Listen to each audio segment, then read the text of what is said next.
Glória a Deus. Cumprimento os irmãos com a paz do Senhor Jesus. Amém. Vamos ler a palavra do Senhor nesta noite. Abra sua Bíblia no livro do Evangelho segundo escreveu Lucas, capítulo de número 17. Estaremos meditando nesta noite. Hoje o culto da família. Eu tenho certeza que cada um que entrou por essas portas veio aqui para adorar ao Senhor e para também ser alcançado por sua boa palavra. E com certeza Deus também está presente para nos abençoar. Lucas capítulo de número 17. Diz assim a palavra do Senhor. E disse aos discípulos: é impossível que não venha os escândalos, mas ai daquele por quem vierem. Melhor lhe fora que pusesse ao pescoço uma pedra de moinho e fosse lançada ao mar, do que fazer tropeçar um destes pequeninos. Olhai por vós mesmo, e se teu irmão pecar contra ti, repreende-o, e se ele se arrepender, perdoa-lhe. E se pecar contra ti 7 vezes no dia, e 7 vezes no dia te vier ter contigo, dizendo arrependo-me, perdoa-lhe. Disseram então os apóstolos ao Senhor: acrescenta-nos a fé. Interessante o ensino de Jesus no capítulo de número 17. Quando você lê o texto juntamente com o seu contexto, você começa a entender e ligar uma coisa à outra.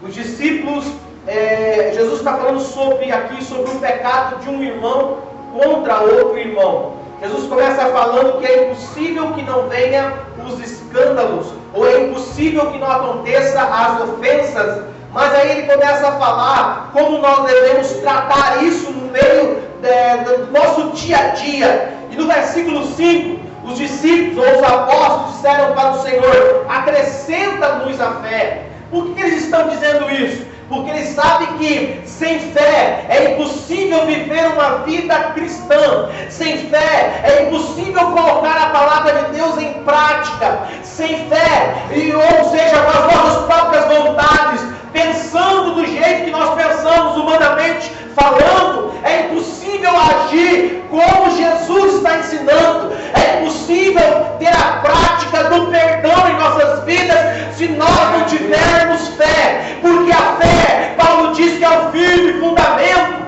das coisas que não se vê. É a fé que nos leva a acreditar em Deus, confiar em Deus, obedecer a palavra de Deus. E quando se trata de nós perdoarmos, é um dos pontos mais difíceis na face da terra, de nós colocarmos em prática esta palavra de Jesus a respeito de perdão. Se você começar a estudar Mateus capítulo de número 5, capítulo 5, capítulo 6, você vai ver alguns ensinos de Jesus.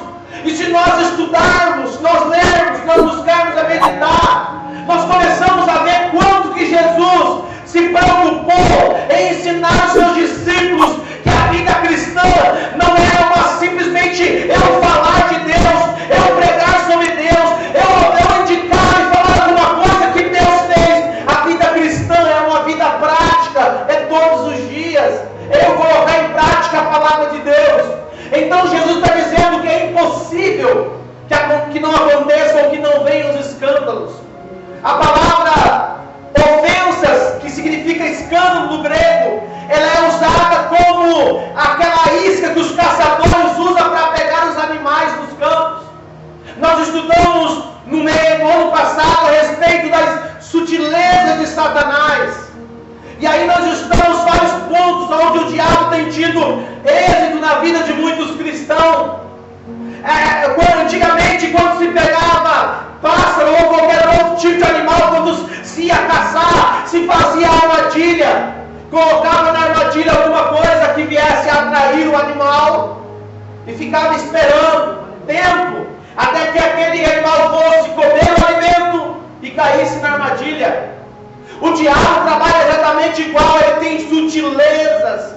Imagine que ele, desde lá no Éden, ele vem derrubando homens e mulheres em toda a história. E como ele faz isso?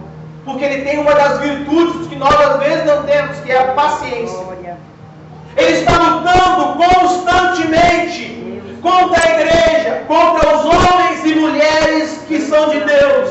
E aí vencer. Ele usa certas armadilhas para nos vencer. Há muito tempo o diabo operava na vida das pessoas e ele agia de uma forma tão poderosa que aquela pessoa era possessa de espíritos malignos. Só que ao chegar à igreja, a oração, o louvor, a presença de Deus, aquele espírito maligno que estava operando na vida da pessoa não conseguia ficar escondido, era manifesto. Os pastores, homens e mulheres de Deus oravam, repreendiam aquele demônio e a pessoa saía liberta. Jesus, aleluia.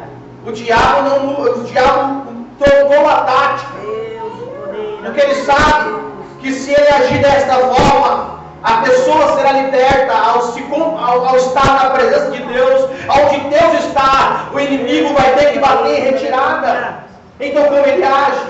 Ele age com sutilezas para prender pessoas, para que essas pessoas não cheguem na presença de Deus. Porque uma coisa é você ir ao culto, você ir ao templo, você ouvir a palavra. Outra coisa é você entrar na presença de Deus. Uma coisa é você ser participante de uma igreja, estar com o seu nome no livro de rol de membros.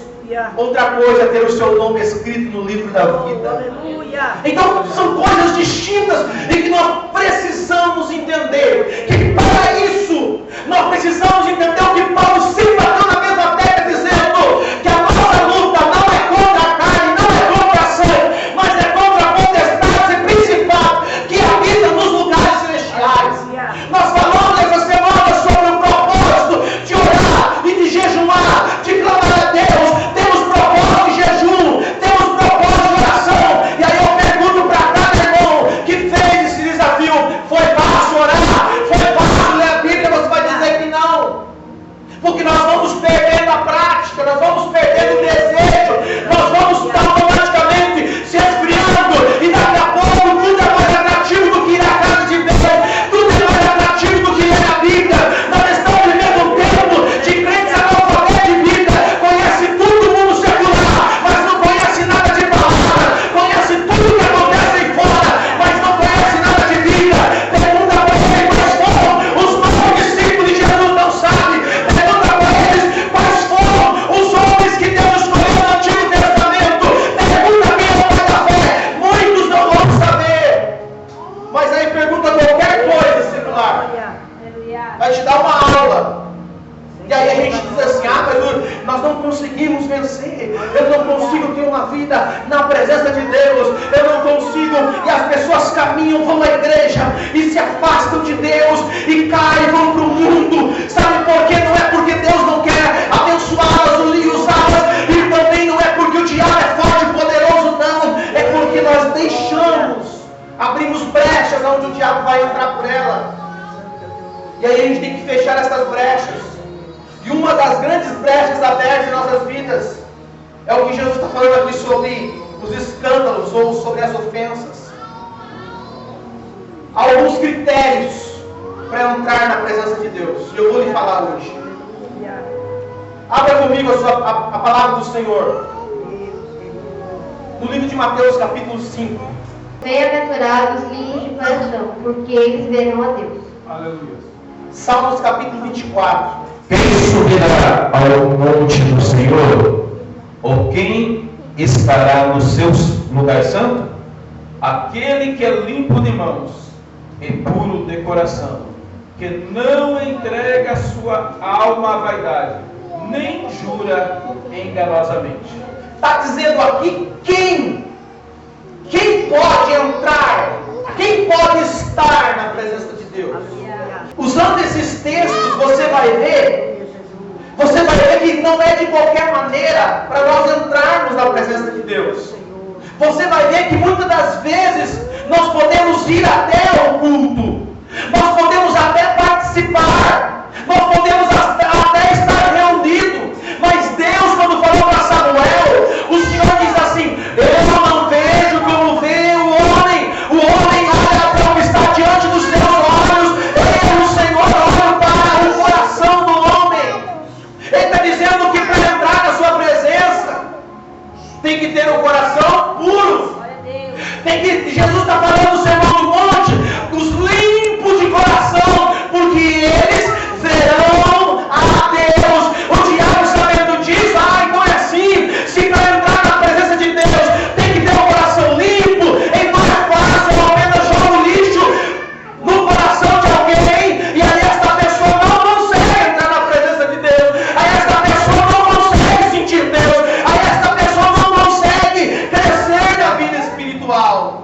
Porque Deus não vai deixar ninguém entrar na sua presença com o seu coração sujo. E o diabo trabalha desta forma. E infelizmente, muitas pessoas têm caído na armadilha, têm caído na isca, têm tomado a isca que o inimigo tem colocado. E com isso paralisam a sua vida espiritual. Com isso não vão para frente, não vão para trás. E os anos passam, e quando vai chegar lá na frente, vai dizer: Senhor, mas cadê a tua promessa? O Senhor usou um profeta para dizer isso, aquilo. Será que aquele profeta é mentiroso? O Senhor usou pessoas para falar comigo, e não aconteceu nada daquilo, e muito mais. E o pior de tudo isso, são pessoas que estão dentro da igreja, crescem na igreja, e depois se desviam, e aí vão dizer: mas Deus, por que estava na tua casa? Estava no culto dos jovens, participando disso, daquilo outro, e Deus estava falando, estava na igreja, mas nunca conseguiu entrar na minha presença, estava fora de corpo, mas a sua alma, o seu espírito, o seu pensamento estava fora de fora, e para entrar na presença de Deus, nós temos que nos colocar inteiros à disposição de Deus. Somente assim a gente pode entrar na presença dEle. Assim como Deus, eu falava na semana passada, Deus, o primeiro agir de Deus é na nossa mente, depois para o coração. O diabo também trabalha primeiro contra a nossa mente, tentando nos destruir o nosso conhecimento, a nossa mente. Segundo aos Timóteo 2, 24, 25 e 26. Servo do Senhor não convém contender, mas sim ser manso para com todos, apto para ensinar, sofredor, instruído com mansidão os que resistem, a ver se porventura Deus lhe dará arrependimento para conhecerem a verdade e tornarem a despertar, desprendendo-se dos laços do diabo em que a vontade dele estão presos. Paulo está instruindo o servo e a serva de Deus ser manso, não contender com palavras. E aí ele vai falar que é para isso, para que possamos nos desprender dos laços do diabo em cuja vontade estão presos. Quando nossa mente é presa e cativa por Satanás, nós não conseguimos mais fazer a vontade de Deus. Nós não conseguimos mais entender qual é a vontade de Deus. Quando é por isso que a gente sempre fala a questão da leitura da Bíblia. Eu sei que tem muita gente que critica, eu sei que tem muita gente que diz: mas eu não quero ler a Bíblia, eu não tenho o costume de ler a Bíblia, eu não vou ler a Bíblia, e isso é um direito seu, como também é um direito meu de ensinar e dizer que você tem que ler a Bíblia, porque se você não lê a Bíblia, a tua vida espiritual com Deus é rasa demais. Se você não lê a Bíblia, a tua vida cristã é muito fraca para conseguir chegar no final. Deus não quer levantar um exército de pessoas animadas e que vão parar no caminho. Deus quer levantar homens e mulheres que tenham coragem de chegar até o final. E para eu chegar até o final, eu preciso ter uma mudança de mente. É por isso que para mudar o mundo à minha volta, primeiro eu tenho que ser mudado pelo poder, pela renovação da nossa mente. E o diabo então trabalha na mente. Porque quando você diz: eu não leio a Bíblia, você está dizendo: eu desprezo Deus, eu desprezo o que Deus deixou para nós aprender. Quando você se nega a ter um relacionamento, a ler a palavra de Deus, eu não acredito que Deus use pessoas que digam: eu não gosto de ler a Bíblia. Eu não acredito que Deus use pessoas que digam: eu não tenho vida de oração. Pode tanta coisa acontecer, pode ser carne, pode ser tanta coisa, menos o Espírito Santo. Quando o Espírito Santo opera em nós, nos capacitando, nos dando graça. O mesmo Jesus disse para os discípulos: olha, vocês não têm o que temer, o que vocês vão dizer diante dos sinédrios, porque eu colocarei em vós a minha palavra. Ele não está dizendo que não é preciso estudar, ele está dizendo: se prepare, leia a Bíblia, busque a Deus, esteja em oração, e na hora que você não souber o que falar, o Espírito Santo vai te instruir. É por isso que quando você lê a Bíblia, nem sempre você entende. Tem hora que você lê a Bíblia e você não consegue compreender, mas está guardado. Tua mente começa: guarda isso, que você precisar, você vai achar. Só que se você não lê, a tua mente atrofia. Se você não tem a prática da leitura, eu não estou falando que você tem que ler a Bíblia inteira, mas tem a prática da leitura da Bíblia. Porque por aí a gente vê muito movimento e pouco quebrantamento. É muito povo achando que tem, mas não tem, por falta de conhecer as Sagradas Escrituras. E Paulo está dizendo que nós temos que ser instruídos a ser mansos, a tornar a despertar, desprendendo-se dos laços do diabo. Porque o diabo sabe que paralisando a nossa mente, ele vai paralisar tudo o resto. E aí, meu irmão, as dificuldades começam a chegar. A ofensa, os escândalos, é algo que o diabo tem usado para prender muitas pessoas. E muitas pessoas perderão sua salvação no último dia. E é aqui que eu preciso que você entenda que a nossa salvação, ela tem foi pago um preço por ela. Por mais que nós lemos Efésios 2,8, que diz que pela graça sois salvos por meio da fé, isso não vem de vós, é dom de Deus, não vem por obras para que ninguém se glorie. A salvação tem um preço. E o preço é a obediência. O preço é estar obedecendo princípios. E tem muita gente que perderá sua salvação. Não é porque o pastor não é bom, não é porque os irmãos não são bons. É porque desprezaram a palavra do conhecimento.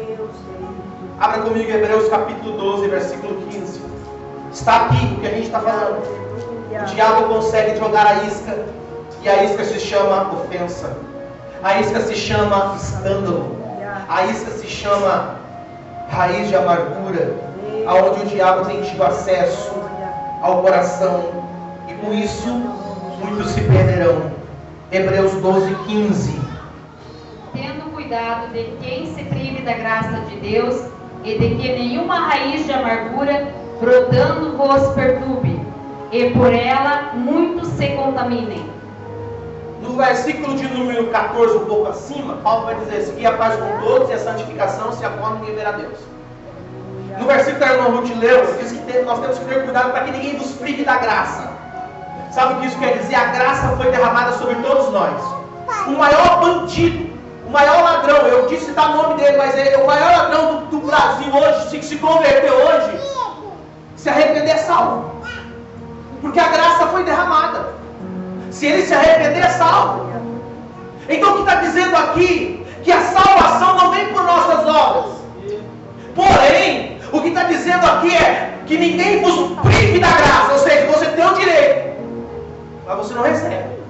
Você tem, está na tua mão. Você tem condições de usufruir. Você tem condição de ter certeza. Mas alguém vai te privar. Você está privado daquilo. Por quê? Por causa de uma atitude egoísta, egocêntrica, que diz: ninguém vos prive da graça, de que nenhuma raiz de amargura brotando vos perturbe, e por ela muitos se contaminem. Voltando ao texto de Lucas 17, é impossível que não tenha escândalo. É impossível, guarda na sua mente. É impossível que não tenha ofensa. É impossível que alguém não te afronte. É impossível, se você me disser que é crente, é impossível que alguém não te ofenda um dia. É impossível que alguém não tenha uma confusão com você, mesmo você não tendo participação. Porque é impossível. A diferença é como a gente trata depois disso. Quem nós somos depois de uma ofensa. Quem nós somos depois de um escândalo. Quem nós somos. Sabe o que eu acho maravilhoso na palavra de Deus? É que Jesus não é só um ensinador. Jesus não é só um mestre. Jesus é aquele que faz. É aquele que ensina. Mas é aquele que faz. É aquele que diz perdoa. E ele diz: Pai, perdoa eles porque eles não sabem o que fazem. Jesus, ele não só fala, não só explica, mas ele mostra a realidade. Porque a vida cristã não é fácil. Você decidir ser um cristão de verdade, se prepare para viver dificuldades na sua vida. Se prepare para que você venha a ser, muitas das vezes, até caluniado. Em Mateus 5, no final do versículo de número 13, se não me engano, Jesus disse: bem-aventurados sois vós, quando vos perseguirem, vos caluniarem, mentindo, disserem todo mal contra vós. Exultai e alegrai, porque é grande o vosso galardão nos céus. Assim fizeram os profetas que foram antes de vós. Repare que a gente não quer sofrer perseguição. É impossível que não venha os escândalos. É impossível que não venha as ofensas. Mas o que você faz com isso? Tem uma grama aqui atrás mesmo. Aquilo ali é uma desgraça. Aquilo ali é algo terrível, porque cresce de um jeito. Você pode colocar pedra, você pode, até no lugar que tem às vezes concreto, se tiver um pouquinho de terra, nasce. E nasce do dia para a noite, some. Aí você joga veneno, parece que vem mais verde ainda. Você carpe, se você for carpir, tira a terra, tira a pedra, tira tudo. Limpa, uma semana, tá de novo. Sabe por quê? É semelhante a isso aqui que Paulo está dizendo. Não deixe brotar a raiz de amargura, porque ela cresce do dia para a noite, ela toma conta de tudo. E quando ela toma conta, não é fácil você arrancar, porque essa natureza nossa, ela é pecadora, ela gosta de briga, ela gosta de tirar a satisfação, ela gosta de fazer e fazer tudo. Repare que ninguém quer ficar por nada, repare que ninguém quer perder a razão, mesmo que alguém é confrontado e não tem razão, ele vai dizer: eu só fiz o que fiz porque fulano me provocou, e isso porque nossa natureza é pecadora, é humana. É por isso que Paulo está dizendo: tenha cuidado, porque o que você faz depois, a tua reação a uma atitude mostra que você é semelhante ou mostra que você é diferente. E daqui o cerne, o centro do evangelho. Jesus nunca revidou uma acusação, Jesus nunca disse: não, eu sou, então pronto. Jesus sempre se submeteu a Deus e a sua palavra, e é isso que ele ensina que nós só somos diferentes quando nós tomamos posicionamento de salvos. O que isso quer dizer? É que vai vir o escândalo, vai vir a dificuldade, vai vir as ofensas. Olha o que você faz. Na vida cristã é assim. A vida cristã não é feita de rosas. A vida cristã não é feita de aplausos. A vida cristã às vezes é feita de afrontas. E é nessas horas que nós mostramos quem nós somos diante de Deus. Se você começar a meditar mais nas Sagradas Escrituras, você vai ver que Deus vai mudar as tuas atitudes. Se você tem um propósito de oração, Deus vai ver que Deus vai mudar as tuas ações. Só há mudança de verdade quando há um relacionamento íntimo com Deus. É por isso que quando você buscar estreitar o teu relacionamento com Deus, as coisas vão começar a mudar primeiro na tua mente. Você já não vai ser aquela pessoa que revida qualquer coisa. Você não vai ser aquela pessoa que quer sempre ter razão. Tem gente que não pode brincar de esconde-esconde porque se acha. Isso é falta de leitura da Bíblia. A gente precisa entender e andar em harmonia uns com os outros.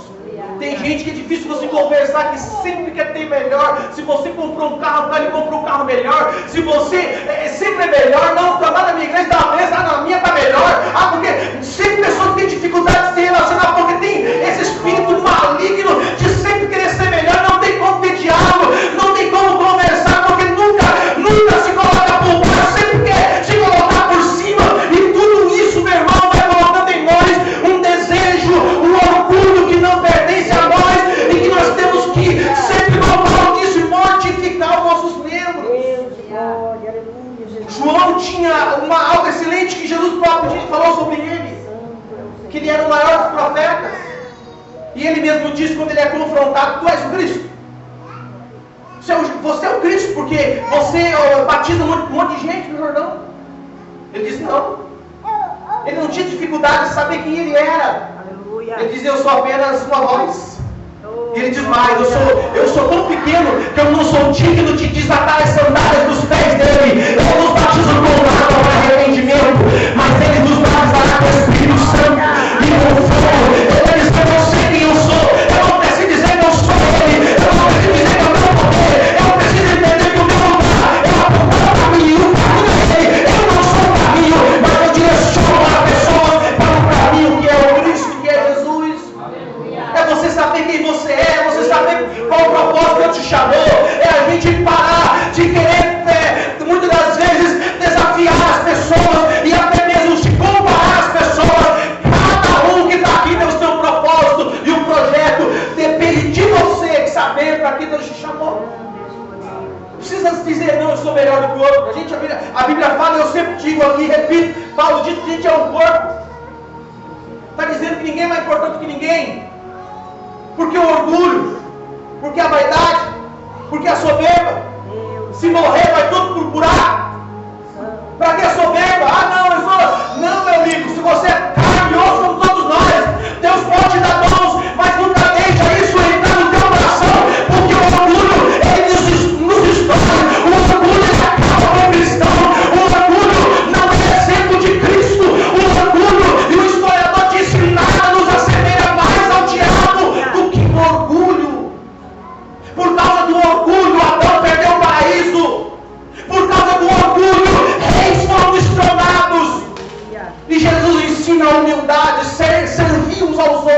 em amor.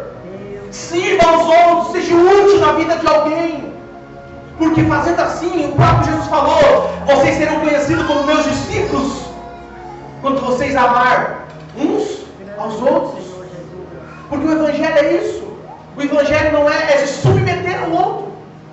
E para submeter ao outro tem que ser muito homem de Deus e mulher de Deus, principalmente nos dias de hoje. Deixamos muitas das vezes que o orgulho domina nossas vidas e guardamos ofensas. Mateus capítulo número 24, vamos ler mais um texto. E a ofensa é gradativa, ela vai aumentando. Nesse tempo muitos serão escandalizados e trair-se-ão uns aos outros, e uns aos outros se aborrecerão. E surgirão muitos falsos profetas, enganarão a muitos. Jesus está dizendo que nos últimos dias, muitos trair-se-ão uns aos outros. Uma vez que alguém é ofendido e guarda aquela ofensa, ele é propenso a trair qualquer pessoa. Ele é propenso a fazer qualquer coisa, porque ele teve uma frustração, porque ele foi, alguém falou alguma coisa e ele alimentou, ou está alimentando. Jesus está dizendo que nos últimos dias a traição iria se aumentar de uma forma tamanha. Nós vivemos em um mundo onde as pessoas têm dificuldade de se relacionar. E aí você correr para as mídias sociais, você vai ver que aqueles sites e até mesmo páginas de indiretas, a gente pode colocar assim, que é meio evangélica, meio demoníaca, mais ou menos assim, você entendeu? Aumenta! Porque a gente tem um problema e a gente corre lá e diz: nossa, que frase! Vou postar. Os dedos coçam para dizer: eu vou compartilhar. Porque a gente é carne e é pecadora. E a gente se alimenta disso e o diabo está batendo palma e dizendo: é isso aí, crente. Por quê? Porque o diabo consegue enganar o nosso coração e nossa mente.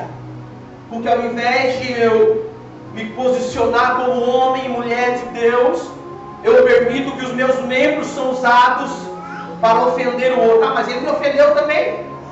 Ele me ofendeu primeiro. Ele fez tal coisa. E Jesus disse: se alguém lhe bater a face direita, faz o quê? Dê outra.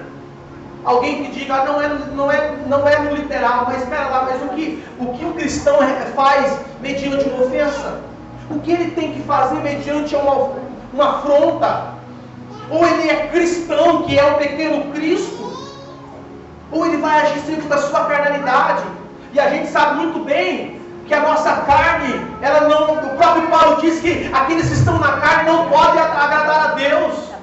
E é por isso que Paulo está dizendo, Jesus está dizendo aqui, que naqueles últimos dias os escândalos iriam aumentar, um iria trair ao outro, e é exatamente isso que acontece quando alguém é ofendido, quando alguém guarda mágoa, quando alguém guarda raiz de amargura. Ele, a qualquer momento, ele pode trair quem seja, quem for, porque não, ele já perde o senso de entender que Deus, ele quer que nós amamos uns aos outros, e o que tem de pessoas hoje, meu irmão, minha irmã, no meio das igrejas, que estão guardando alguma coisa que fez lá no passado. Lá faz 30, 40 anos que a pessoa te fez algo e você vai guardando.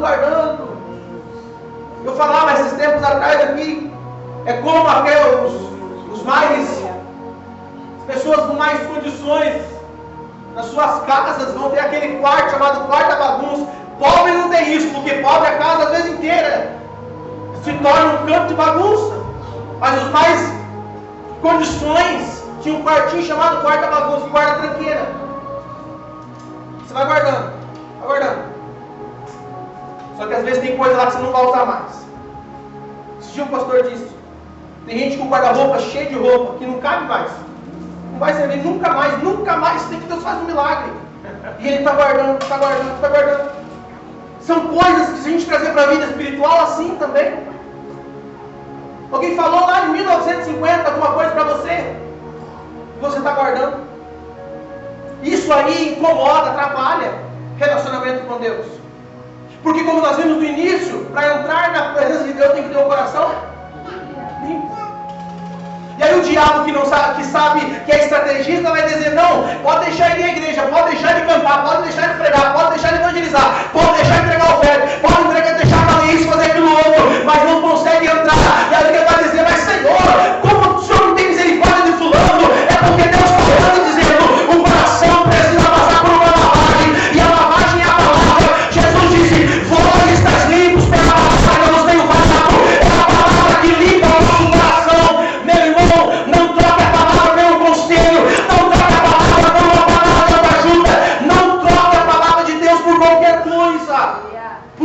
que nos limpa. É ela que nos limpa. É por isso que a palavra está ensinando aqui que alguém ofendido, alguém que leva uma ofensa, que guarda ofensa, ele está no ponto a trair aos outros.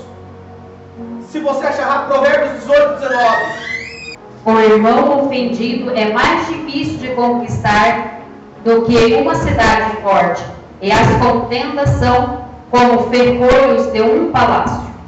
O irmão ofendido é mais difícil de ser conquistado do que uma cidade forte. Olha o que a ofensa faz às pessoas. Se você pegar, se a gente for estudar as cidades do Antigo Testamento, você vai ver que a maioria delas tinha muros. E os muros serviam para proteger as cidades. Os muros serviam para que os inimigos não chegassem a invadir a cidade do dia para a noite. E geralmente tinha vigia sobre o muro para alertar, denunciar algum inimigo. Agora vem Salomão e diz que o irmão que é ofendido, ele está mais guardado do que uma cidade forte. Porque automaticamente o coração dele levantou-se muralhas. E é o que acontece quando eu começo a pensar só em mim, ou a eu me fechar para o outro, para o próximo. O coração está fechado. E qual é o único meio, a única maneira de nós entrarmos na presença de Deus? Qual é a única exigência? Termos um coração limpo. Ou seja, se eu me fecho, se eu fui ofendido, se eu fui magoado, se alguém me ofendeu, se alguém não me cumprimentou na saída da igreja, se alguém não me deu uma oportunidade, se alguém não falou que eu canto bem, se alguém não disse que eu prego bem, eu estou ofendido. E agora eu tenho dificuldades de abrir o meu coração, não é só para o meu irmão, mas também para Deus. Por quê? Porque eu acho que eu estou na razão, porque alguém me fez o mal, porque alguém me ofendeu, porque alguém fez tal coisa que não poderia fazer. As grandes cidades fortes construíam muro para impedir o inimigo entrar e também de sair a qualquer momento.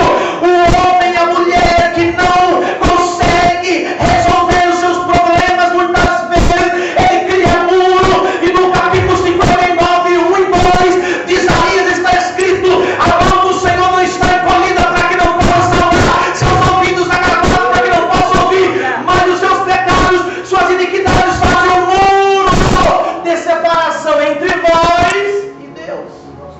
Sabe o que está dizendo aqui? É que eu mesmo estou fazendo o muro.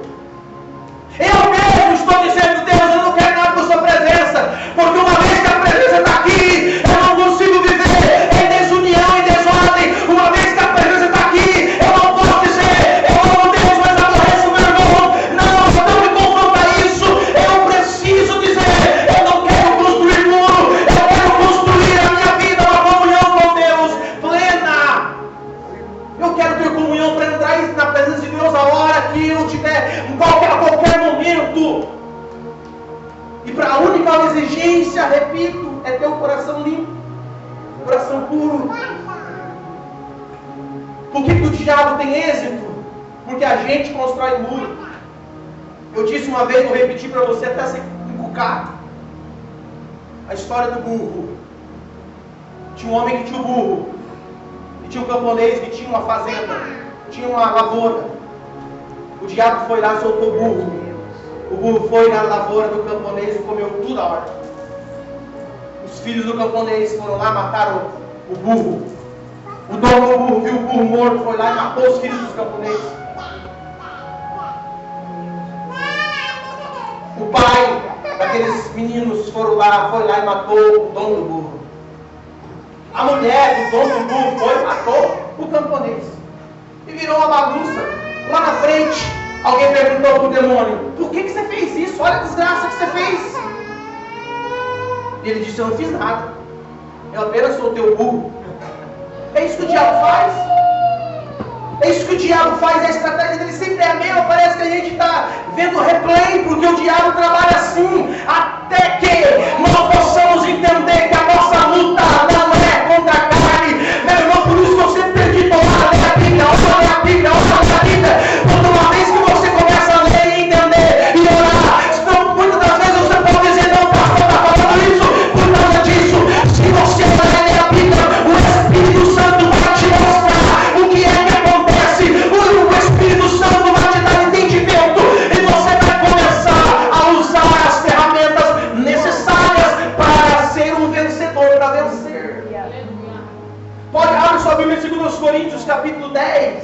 Segundo os crentes, pode ler do 10, 3 até o 5. Porque Glória. andando na carne, não militamos segundo a carne. Espera lá um pouquinho, porque andando na carne, não militamos, não guerreamos segundo a carne. Prossegue. Porque as armas da nossa milícia não são as carnais, mas sim poderosas em Deus para a destruição das fortalezas, destruindo os conselhos e toda a altivez que se levanta contra o conhecimento de Deus, elevando cativo todo entendimento e obediência de Cristo, e estando prontos para vingar toda desobediência quando for cumprida a vossa obediência. Interessante porque fala que a nossa luta, nós andamos segundo a carne, mas não militamos segundo a carne. As armas da nossa milícia, elas não são carnais. Nossa carne quer briga, confusão. Não, tem que tirar satisfação. Que imagine. Só que a Bíblia está dizendo aqui que as nossas armas não são carnais, sim espirituais. Para que nós usamos as armas espirituais? Para destruir o que? Fortalezas. O que a gente falou sobre muros? Muros são fortalezas. São pessoas que se fecham, porque hoje doenças como depressão e síndrome do pânico e outras mais, é o que mais afeta as pessoas. E por que tem muito crente desse jeito? Porque muito tempo se falou que é demônio, mas não é demônio, é porque a pessoa ela está construindo um muro e está se fechando. E aí você vai dizer, mas é crente, mas é servo de Deus, mas é porque ele mesmo tomou a decisão de construir muro e se fechar. Quando a Bíblia está dizendo, ei, acorda, a nossa luta não é contra carne e sangue, as nossas armas não são materiais ou carnais, são espirituais. Eu sempre digo que nós temos um grande poder, que a maioria não usa, é joelho no chão, é oração, é consagração. Quer vencer esta guerra? Coloque teu joelho no chão, teu rosto no pó e clama ao teu Deus e Ele vai trazer a vitória que você precisa. Porque a nossa arma é essa, nosso poder é esse, para destruir o que? Fortaleza. Destruindo o conselho do altivez que levanta contra o conhecimento de Deus. Eu só posso conhecer Deus quando eu começar a entender isso. É por isso que Paulo está dizendo aqui, nossa luta, nós não militamos segundo a carne. Alguém que foi ofendido, alguém que guardou ofensa, guardou mágoa, ele está propenso a trair uns aos outros. E aí depois de trair, as coisas só vão aumentando gradativamente. Muitas das vezes nós passamos por frustrações. Nós vivemos momentos onde nós recebemos críticas, somos criticados, às vezes alguém simplesmente não gosta de uma atitude, e ele às vezes comenta ou às vezes alimenta aquele sentimento, e tudo isso acontece. Sabe como que acontece isso? As pessoas que mais nós nos decepcionamos com elas são as que estão mais perto de nós todos os dias. Sabe por que nós nos decepcionamos? Porque há uma união, uma unidade. E quando você se relaciona com as pessoas, automaticamente você vai começar a ver os defeitos daquela pessoa.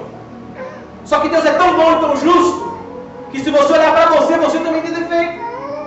E quando você não entende isso, você quer ser um perfeito, e ver perfeição nas pessoas, você se frustra. Por que nós se frustramos? Por que as pessoas da igreja se frustram? Porque há muitos lugares que as pessoas vão ao culto e elas nem conhecem quem é o pastor da igreja, nem conhecem quem é os irmãos da igreja, não tem ciclo de oração, não tem grupo de jovens, não tem nada, é só vai lá, ouve a palavra, vira as costas e vai embora. Não tem oração, não tem leitura da Bíblia, não tem um envolvimento. Então as pessoas parecem querer mais esse tipo de culto, um culto pela internet, um culto muitas das vezes pelo celular, porque não há envolvimento, porque as pessoas não se envolvem, as pessoas não conversam umas com as outras, e é isso que vai afastando um do outro. Mas quando você procura se relacionar, você começa a ver o defeito do outro. Só que aí Paulo vai dizer que nós somos o corpo, e o corpo ele é organizado com os seus membros, e um membro é diferente do outro, mas eles se completam. Se você machuca um membro do corpo, você sente dor. Você não valoriza os 5 dedos que você tem na mão, mas se você machucar um e tiver que enfaixar um, você vai ter um certo cuidado com aquele membro, não vai querer bater aquela mão, não vai querer bater o dedo. Por quê? Porque você vai ter um cuidado, porque tem um membro do seu corpo que está doente ou que está enfermo. Assim é a igreja precisa entender que nós somos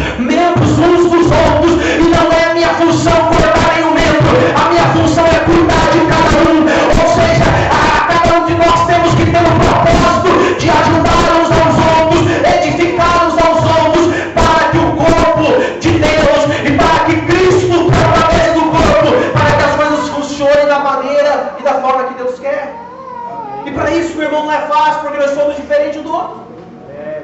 Mas a gente tem que aprender. Nós somos seres racionais porque a gente pensa. E como eu falei, quando a gente começa a pensar nas coisas que estão de cima, você começa a entender por que o diabo sempre te ataca.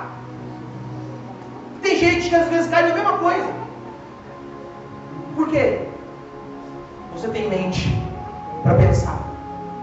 Você tem mente para se alimentar daquela palavra. A palavra de Deus quer transformar a tua mente. Somente assim você vai desfrutar de algo excelente da parte de Deus. Quando há uma mudança de mente. Quando as pessoas elas estão próximas, a gente gera expectativa.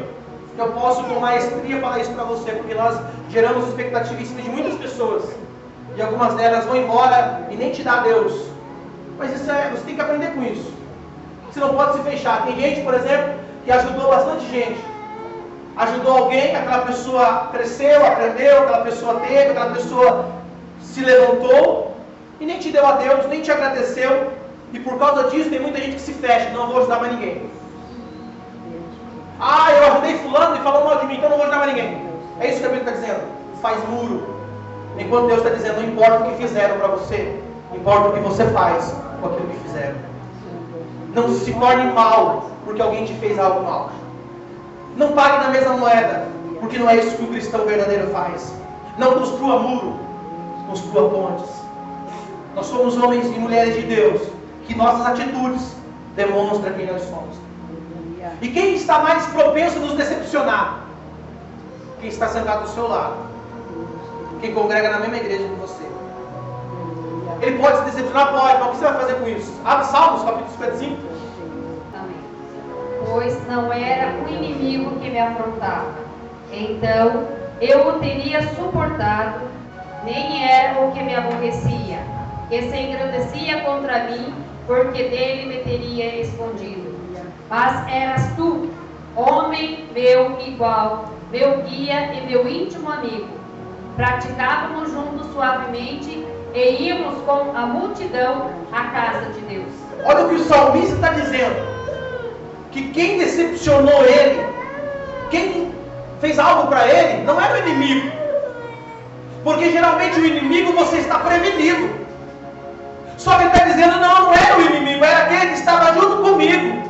Era aquele homem igual, aquele que estava um amigo íntimo. Era aquele que comigo caminhava e ia até a casa de Deus, na casa do Senhor. Ele está dizendo que na vida há decepções, na vida há altos e baixos, na vida vai acontecer coisas boas e coisas ruins, e é diante disso que você mostra que você é um salvo ou não é um salvo, que você cresceu, amadureceu, ou você continua sendo o mesmo menino. Ou seja, nós precisamos crescer, meu irmão. Quando haver muitas das vezes ofensa, quando acontecer muitas das vezes que nós se frustramos com alguém, nós precisamos olhar para Cristo, porque aqui na terra todos nós estamos propensos a frustrar uns aos outros. Só que nós temos que focar em Cristo. Jesus é o nosso alvo. Jesus é o exemplo. Os homens falham. O profeta Jeremias diz, maldito o homem que confia no homem, faz dele o seu braço. Está falando tanto sobre nós. O homem se apessoa em si como o outro. A gente cria muita expectativa. Não, esse aqui é meu amigo, esse aqui vai estar comigo, esse aqui é o cara, esse aqui é o amigo para todas as horas. De repente alguma coisa acontece e você se frustra. Aí a amizade já se tornou em briga. E tudo isso impede não só minha comunhão com Ele, impede a minha comunhão com Deus. Porque aí Deus não consegue operar. Deus não consegue ter diálogo comigo. Eu não consigo mais chorar. Eu não consigo mais me aquebrantar, porque eu tenho um muro que me separa de Deus. Porque eu construí muralhas para me proteger, porque eu não quero me frustrar mais. Eu não quero ser magoado mais. Eu não quero porque eu investi. Eu não quero porque eu sonhei. Eu não quero porque é isso, aquilo, outro. Pois é, se a tua fortaleza fosse Cristo, você não estaria na situação que está. Porque o nosso olhar está em Cristo. Vem dificuldades e vem luta, mas Paulo diz ao povo, para o alvo que é Cristo. Ele é o nosso socorro. É Ele que está conosco todos os dias. Nossa confiança está nele e somente nele. Por mais que possamos ter comunhão uns com os outros, mas esse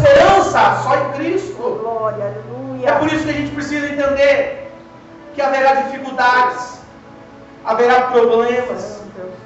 E quando nós nos fechamos por causa de algo, por causa de uma ofensa, por causa de uma palavra, a gente constrói muros, temos facilidade em trair uns aos outros e buscamos nossa própria felicidade, buscamos nosso próprio querer. Estudando um pouquinho sobre Israel, por esses dias, Israel tem dois mares, né? O Mar Morto e o Mar da Galileia. São dois grandes mares da terra de Israel. Esses mares, eles têm uma grande diferença. O Mar da Galileia, ele recebe águas das montanhas de Cesaré de Filipe. Ele distribui estas águas para o sul. O Mar da Galileia é um mar rico de peixes, rico de todas as coisas. E esse mar, ele também entra no Mar Morto, através do Rio Jordão. Só que o Mar Morto, como o próprio nome diz, é morto. Se você for estudar e ler algumas coisas, pode até procurar no YouTube, você vai ver que as pessoas vão tirar foto, elas deitam no mar e elas não afundam, por causa do excesso de sal. As pessoas pegam pedra, e tem gente estudando isso no Mar Morto, e você pega pedras de sal, pedras mesmo, naquele mar. Só que no Mar Morto, até hoje, até ontem, não tem vida, tem peixe. Agora, está se cumprindo uma profecia que até perto desse Mar Morto, ou no Mar Morto, vai ter vida, segundo uma profecia, se não me engano, de Ezequiel. Mas hoje não tem vida. E o Mar Morto, ele recebe as águas vivas, que vêm pelo Rio Jordão, e as águas vivas que chegam no Mar Morto, ou os peixes, morrem ali no Mar Morto. Sabe o que isso quer dizer? Nós podemos nos comparar com isso. Nós somos cristãos, a Bíblia nos chama que nós somos sal e luz. Esta luz não vem de nós, esta luz vem de Deus. Jesus disse: eu sou a luz do mundo. Jesus disse: eu sou a água viva. Quando ele fala para a mulher, ele diz: aquele que beber desta água tornará a ter sede, mas o que beber da água que ele der, lhe fará uma fonte para jorrar para a vida eterna. Sabe o que é isso? A fonte vai jorrar, a água viva há em nós, quando nós entendemos e destruímos as fortalezas, destruímos os muros que são colocados, quando temos comunhão uns com os outros, também temos comunhão com Deus, automaticamente somos como o Mar da Galileia, temos vida e ainda damos vida, somos avivados e ainda avivamos os outros, somos animados e animamos os outros. Por quê? Porque há vida em nós estamos vivos diante de Deus, mas infelizmente, alguém que se fecha, alguém que ofensa, alguém que guardou mágoa, alguém que foi frustrado, a tendência é se fechar. Toda vida que entra nele, toda palavra de vida que entra nele ou entra nela, morre. Porque esse mar não dá nada. Assim, meu irmão, é quem guarda ofensas, mágoas. Assim é aquele que não consegue perdoar. Porque na vida, alguém vai te frustrar. E a tendência é aquela pessoa que esteja mais perto de você. Quando perguntaram para Jesus: quantas vezes eu devo perdoar meu irmão? 7? Não 7, mas 70 vezes 7. Não está dizendo número. Ele está dizendo que o perdão é sem medida. E a gente vai vivendo a nossa vida e se esquecendo que na tua vida, na minha vida, é necessário liberar perdão. Porque liberando o perdão, o meu coração vai ser limpo. E eu vou poder entrar na presença de Deus. É impossível que não venham as ofensas. É impossível que não venham os escândalos. Mas qual é o ensino básico de Jesus para isso? Mateus capítulo 18. O irmão pecar contra ti, vai agir-lo entre ti, e só se ele te ouvir, gastar-te do teu irmão. Se porém não te ouvir, clama ainda contigo uma ou duas pessoas, para que pelo depoimento de 2 ou 3 testemunhas, toda palavra se estabeleça. Jesus está dizendo aqui que se o teu irmão pecar contra ti, vai entre ele e você, marca um churrasco, uma lasanha. Eu gosto de lasanha. Se eu pegar contra você, você faz uma lasanha. Ele diz: convide ele e converse com ele. Se ele não te ouvir, chame 2 ou 3 testemunhas. E aí você converse com ele. Se ele não ouvir 2 ou 3 testemunhas, leva o caso à igreja. E aí, logo abaixo, tem um texto que a gente sempre cita, né? Tudo que a gente ligar na terra é ligado no céu. Pois é, há um contexto. O contexto está dizendo, se alguém que te ofendeu, você chegou à pessoa para resolver, e a pessoa não resolveu, a pessoa não se posicionou conforme deveria, aí você leva 2 ou 3 testemunhas e depois leva à igreja. E é interessante, meu irmão, como a gente faz tudo trocado. Porque a gente, muitas das vezes, se esquece que às vezes, existem 2 tipos de ofensa, aquela pessoa que foi ofendida e aquela pessoa que achou que foi ofendida. Porque, por exemplo, existem pessoas que ficam ofendidas por nada. Às vezes, por falta de você cumprimentar com a paz do Senhor, não estender a sua mão, a pessoa diz, virou a cara para mim. E às vezes foi algo, a pessoa passou rápido e foi embora, e eu tinha alguma coisa, eu estava distraído, não viu. E existem aquelas que foram magoadas, mas diante disso a Bíblia está ensinando, resolva. Não deixa que crie uma raiz de amargura em você, porque não vai afetar só você, vai afetar você, teu irmão e Deus, porque você não vai conseguir entrar na presença de Deus. Você não vai conseguir entrar mais na presença do Senhor. Todo mundo sente, todo mundo consegue entrar e dizer, olha que maravilha, Deus está transformando minha vida, Deus, o culto foi uma bênção. Mas às vezes a pessoa diz, para mim foi igual a qualquer outro. As pessoas elas não conseguem entrar na presença de Deus, porque Deus requer de nós um coração puro, um coração que haja amor. E amar não é fácil. Se a gente for entrar sobre o perdão, Jesus disse que o amor de Deus, a salvação, ou o perdão de Deus é condicionado ao perdão. Logo abaixo, se você continuar lendo lá na tua casa, 18, 23, vai falar sobre o credor compassivo, incompassivo, que é aquele que recebeu o perdão e não perdoou. Embaixo, o Senhor vai dizer que assim o Senhor fará com aquele que recebeu o perdão e não perdoou. Com aquele que diz, não, eu sou salvo pela graça. Mas alguém te ofendeu e você diz, não desculpe, fulano. Meu irmão, isso é tão grave que está em todos os relacionamentos, não só na igreja, mas às vezes no relacionamento fora da igreja. E tudo isso, o Satanás, o diabo, a serpente, ele sabe que isso impede a gente de entrar na presença de Deus.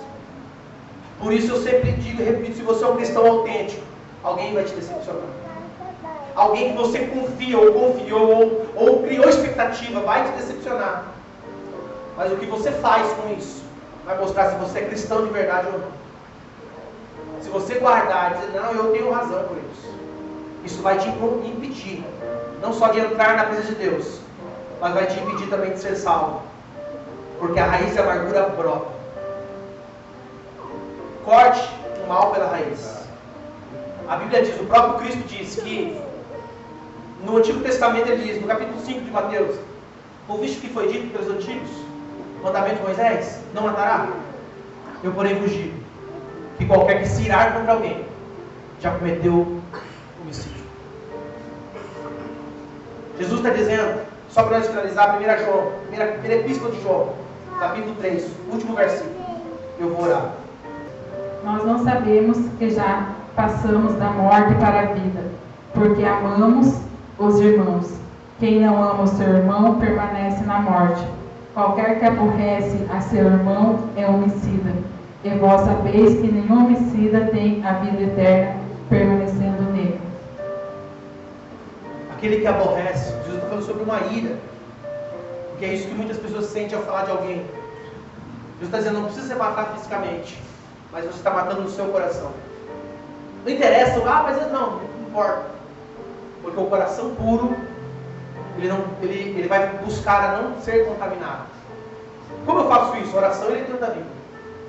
Você só consegue fazer isso e vencer se você ler e você orar. É por isso que a gente fala, eu não consigo, mas é claro, você não dá um passo. Mas eu não consigo, não é porque você não consegue, é que você não quer. Se você quiser, você faz. Porque é questão de prioridade. E eu não quero mudar a minha vida toda, fazer um monte de coisa, mundial, porque é isso que Jesus fala. No último dia, muitos chegarão e vão dizer, no teu nome. Ele vai dizer, não te conheço. Eu não quero chegar no final. Acabou tudo. O Senhor vai dizer, você não pode entrar. Não, mas como assim? Eu fiz tanto. Não. E esse coração cheio de mágoa? E essa pessoa que você não perdoou? E aquele vizinho? E aquele amigo que você disse que não interessa que alguém falasse para você se não ia perdoar? O perdão, o amor, é a maior marca do cristão verdadeiro. E amar não é fácil. O amor de Deus em nós, ele precisa ser colocado à prova todos os dias. E o amor de Deus é amar sem querer nada em troca. E às vezes, quando mais pecamos, quando mais erramos, é quando mais precisamos de amor. Se coloque no lugar de Cristo, tenha a mente de Cristo, e comece a entender: Senhor, eu preciso disso. Guardar mágoa é ressentimento. É a mesma coisa que beber um veneno e esperar que o outro morra. Infelizmente, é essa porta que o diabo tem aberta, que tem vencido muito crente, tem travado a vida de muito crente. Só que Deus te trouxe aqui, nos trouxe aqui hoje para dizer: derrube os muros que foram colocados. Coloque por terra esses muros hoje. Engula o orgulho, a vaidade, o soberbo, porque a gente quer ter razão. E primeiro diga: Deus, me perdoa. Porque quando você recebe perdão de Deus, você tem disponível para dar para o outro perdão. Fácil não é, mas é se posicionar. Eu quero te convidar a se colocar de pé. Próxima semana nós estaremos falando um pouco mais a respeito desse assunto.